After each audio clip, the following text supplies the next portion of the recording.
Students, let us start the today topic, that is the subsidy to the economy, types of subsidy, and why government thinking rationalization of subsidy.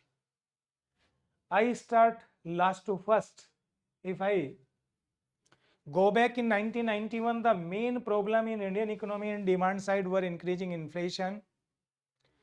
It was because of increasing fiscal deficit, current account deficit, or you can say current this twin deficit problem in our economy.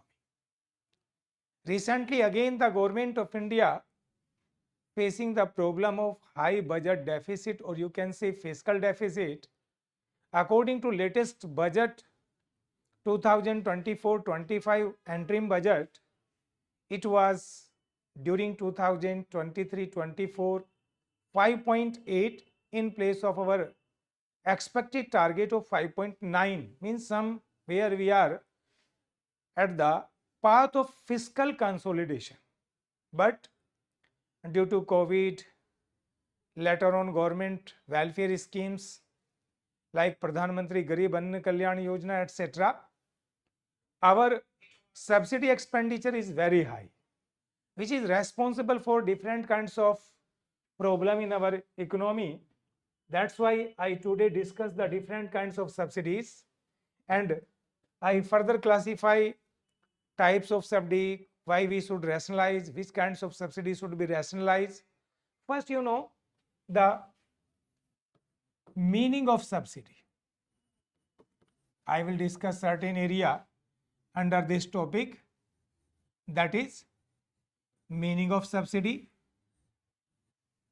Second, why government provide the subsidy, why subsidy. Number third, what are the benefits of these kinds of subsidy. Number fourth one, types of subsidy, types of subsidy, or you can say classification of subsidy. And lastly, rationalization of subsidy, rationalization of subsidy. Number first one, what is the meaning of subsidy? Meaning, generally a type of assistance on behalf of a state to the economy, so that we can achieve the target of both, and finally welfare maximization of the society.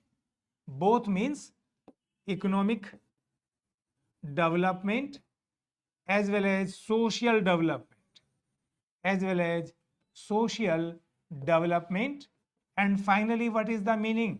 Welfare maximization of the society. That is known as the meaning of economic subsidy. Why we are providing? For multiple factors, that is because of multiple factor we are providing the subsidy to our economy. If I identify one by one, then you can understand betterly. In beginning stage of development, if you go back 1947 or 1951, what is the basic problem? Basic problem was lack of investment. Lack of investment due to less development process, because people of India as well as government of India doesn't have adequate resources for the investment purposes. If I quote you, during the first 5 plan 1950, which were started in 1951 to 1956, our total saving and investment rate was 5% of GDP. It means one side our state government have the deficient resources, other side it was beyond the capacity of private entrepreneur to invest more for the development purposes of the economy. That is why government try to motivate the different entrepreneur as well as agriculture sector, tertiary sector by the financial stimulants. What is this financial stimulants? In actual, it was the subsidy. It means subsidy was like a catalyst which is motivating the both. One side production, as I discussed, other side it also motivating the consumption of the society. As you know, In 1951, round about 56% people were BPL. If they are BPL, they are not have the capacity to purchase the product in the market. It may be the essential goods like food grain, etc.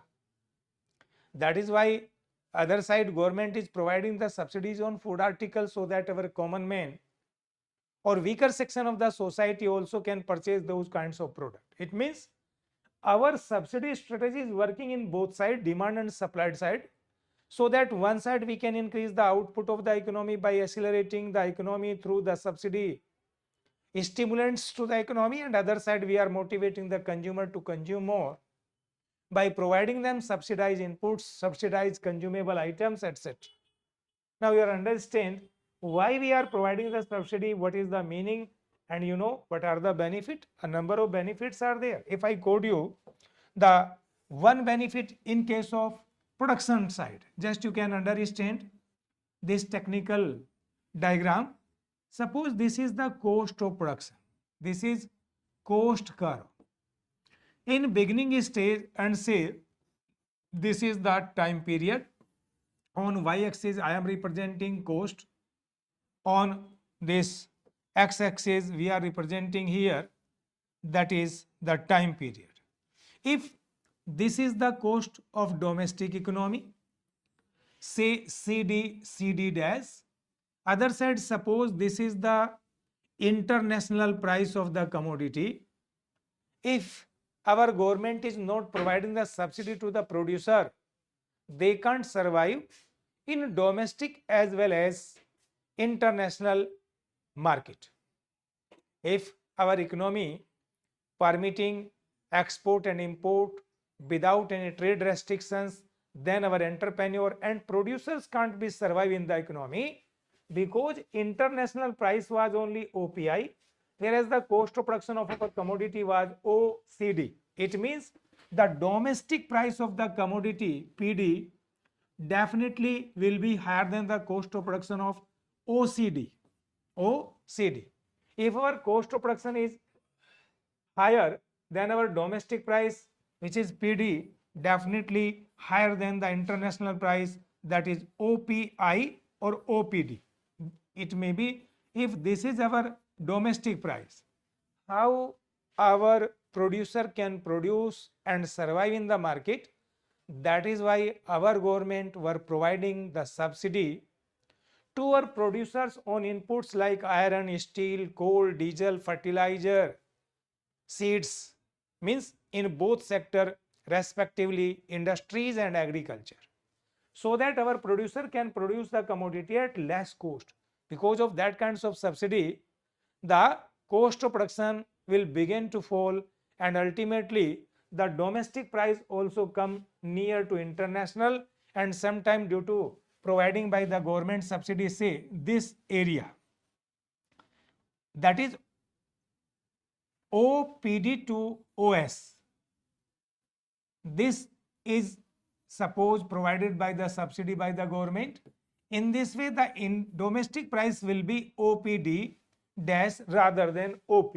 In this way, our producers can survive in the economy, they can produce easily, they can maximize their profit, they will be motivated to produce more, and our consumer also consume more because of less price of the commodity. In this way, the subsidy is working in both the side, demand and supply, as I priorly discussed, and now I am discussed on the basis of this diagram. Now you are clear why government is providing the subsidy, but again you have to think, is it a long-term solution of the development as well as welfare targets of the government? No. Some economists says that subsidies are like the drugs, life-saving drugs. If a lazy doctor doesn't know the cause of disease, he gives the drugs to his patient, and these drugs provide shortly relief but not long-term solution of the disease. That is why the solution of the disease, or you can say in economic terms, solution of development and welfare, lie in the efficiency improvement, competitiveness in the economy. That is why this subsidy strategy of development is the short-term solution, not the long-term solution. That is why our government since 1991 new economic reform rationalizing the economic subsidy, new economic reform rationalizing the subsidy under this policy of demand side management, that is the stabilization program. Stabilization program. Now the question arises, which kinds of subsidies government is rationalizing and why? Prior to understand this point, you have to know the types of subsidies. Types of subsidy. You know, we can categorize the subsidy in three categories. That is, number first, public goods subsidy. Public goods subsidy. Second, merit goods subsidy. Merit goods subsidy. And third one is non-merit goods subsidy. Non-merit goods subsidy. What is the meaning of public goods? You know, we can define in preliminary. Sometimes they ask what is the meaning of public goods and services. Public goods and services. What is the meaning of public goods and services? You know, all those goods and services which have the two characteristics, that is non-excludability in consumption, non-excludability in consumption, and second one is, that is non-rivalry in the supply of services and goods. Non-rivalry means there is no other organization who can provide these kinds of goods and services. The best example of these kinds of public goods and services: public defense, securities, police administration, general administrations, other road, primary education, etc. They are come under the public goods. As we know, all people are knowing and unknowing consuming the benefits of these kinds of goods and services. Can you calculate the value of public goods and services? It is a very difficult task. How much a person is consuming the public goods and services, if we are not understanding, we can't calculate that one. Then how we can calculate per person the cost of this subsidy? And if we can't calculate the cost of subsidy per person on the basis of their consumption, then we can't calculate the value of that is public goods subsidies. We can't calculate the value of public goods subsidy. It means we can't estimate the exact figure of public goods service subsidy in our economy. Second issue, merit good subsidy. What is the meaning of merit good? All those goods which are essential for the welfare purposes of the society, like vaccinations, like health, security, environmental issues, that is like minimum education, environment protection, etc. All these comes under the merit good subsidy. As you know, the merit good subsidy social cost is very less than social benefit. It means if our cost of supply of merit good is comparatively very less than benefits of this subsidy, that is why these kinds of subsidies should continue for the welfare purposes of the society. And in third category, that is known as non-merit good subsidy. Non-merit good subsidies are those which are consumed by individual, but the cost paid by the society as a whole. Cost paid by the society as a whole. That kinds of subsidy we can't say rational subsidy. Why? Why these are not rational?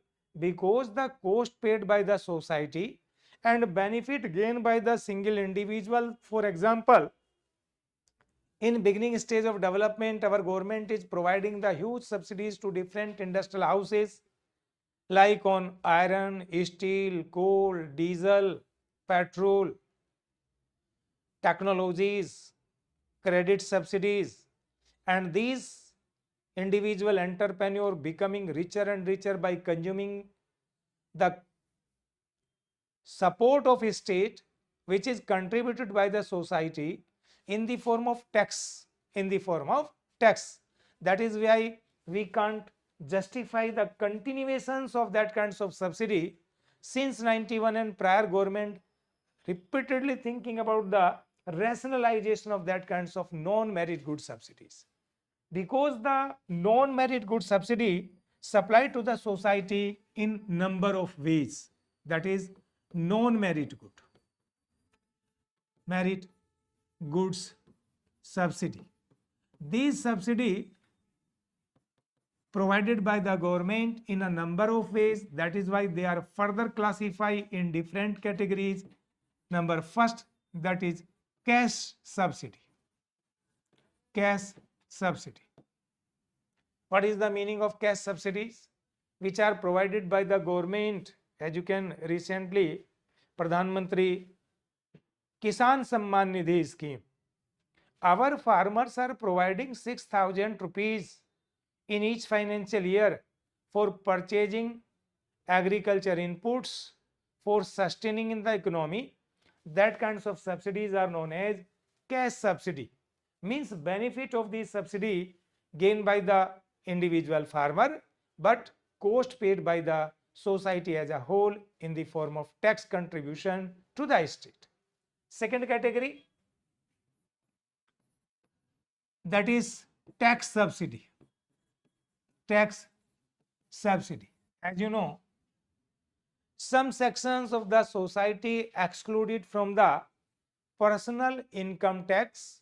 For example, in new tax regime, up to 0 to 7 lakh rupees gross income category persons, gross income category persons are excluded from the tax payment. They are excluded from the tax payment. Sometime government postpone the payment of tax area, tax dues, etc. for the benefit, development or welfare purposes of the economy. That kinds of subsidies are known as tax subsidy. Number third category, that is credit subsidy. What is the meaning of credit subsidy? Means cheap credit provided by the banks to our targeted sections, that is like micro, small, medium enterprises, our farmers and other weaker section of the society. Other weaker sections of the society. Weaker section of the society. That kinds of subsidy is known as what? That is credit subsidy. I further quote you example. Our farmers have to pay 7% rate of interest on Kisan credit card or debt taken by the farmer for the agriculture purposes, and if they repay that debt on time, they are giving 4% subvention in interest rate. Means they have to further pay only the 3% rate of interest on total borrowing from the commercial, cooperative and agriculture bank. That kinds of subsidy is known as credit subsidies. Next, in kind subsidy. In kind subsidy. As you know, our government are providing different kinds of medical equipment to challenged persons without any cost, without any price. Suppose wheelchair, suppose any technical equipment which is needed for physically challenged persons, they are providing by the government free of cost, known as in kind subsidy. Similarly, public hospital services public dispensary services, recently generic medicine supply, they are highly subsidized on behalf of government for the welfare purposes of the society. They are known as in-kind subsidy. And next category, that is regulating subsidies. Regulating subsidies. What do you mean by regulating subsidies? Which are promoting the production in the economy. Production in the economy. For example, agriculture input subsidies. The government is providing the subsidy on which one? Water, fertilizer, seeds, technology, etc. That kinds of subsidies are known as regulatory subsidies. Similarly, government also providing PDS, public distribution system, low cost or low price agriculture produced to the weaker sections of the society, that is known as regulatory subsidy to the economy. What is the meaning of this regulatory subsidy? Which can regulate the economy in both demand and supply side. They are known as regulatory subsidies. Now you are clear about the different classifications, different kinds of non-merit good subsidy.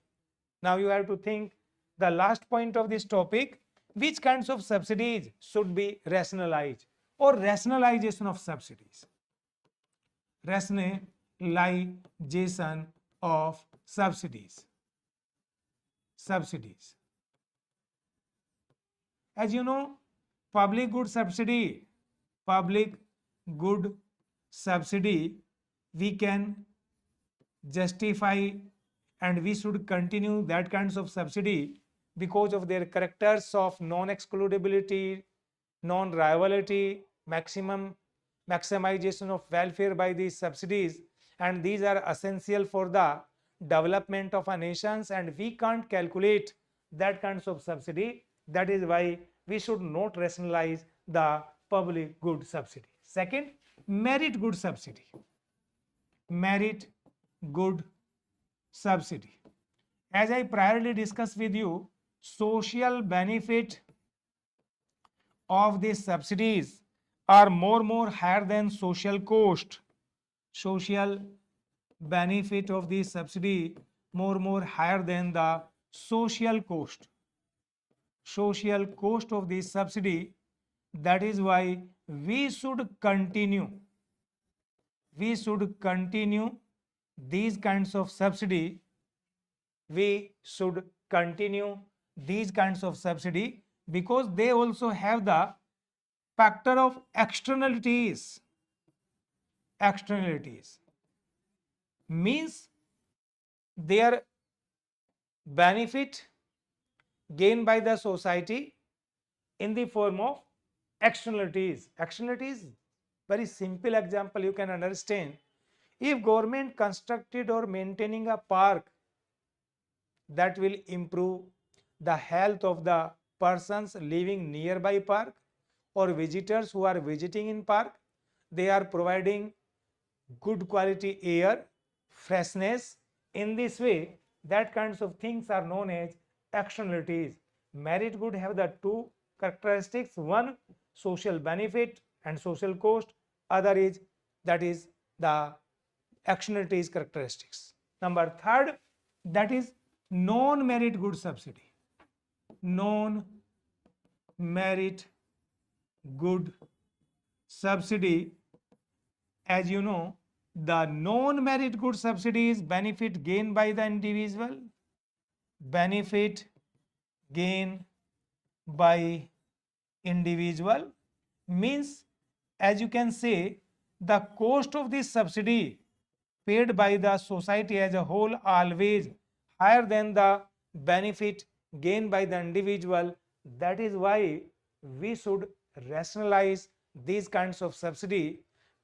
If we rationalize, then definitely it can maximize the welfare of the society, and these individuals can maintain their all kinds of activity by their own resources. In this way, we can decrease the burden on the economy. How? I will further explain why. Now first you understand why we should rationalize and which kinds of subsidy rationalize. Now you understand what is the benefit of rationalization of subsidies. Rationalization of subsidy. As you know, our major item which are responsible for increasing fiscal deficit in our economy. As you know, fiscal deficit is the difference between expenditure and income of the government. If expenditure is greater than income, then there will be the fiscal deficit. In the budget 2023-24, it was 5.8% of GDP. And as I priorly discussed, there are the three major items: interest payment, second one is that is defense expenditure, and third one is subsidy expenditure. As you know, interest payment in term of GDP, 3.6% of GDP. Subsidy expenditure in term of GDP, 4.4% of 4.4% of which one? 1 rupees, out of 1 rupees, 4.1% goes to subsidy. That is in term of GDP, 1.2% of GDP. And defense expenditure also round about 2.2% of GDP. It means if we further rationalize the subsidy, then automatically we can check and balance the increasing fiscal deficit of our economy. In this way, student, you understand the meaning, rationalities, different kinds of subsidies, and why we should rationalize the subsidy for the welfare purposes of our economy. Thank you.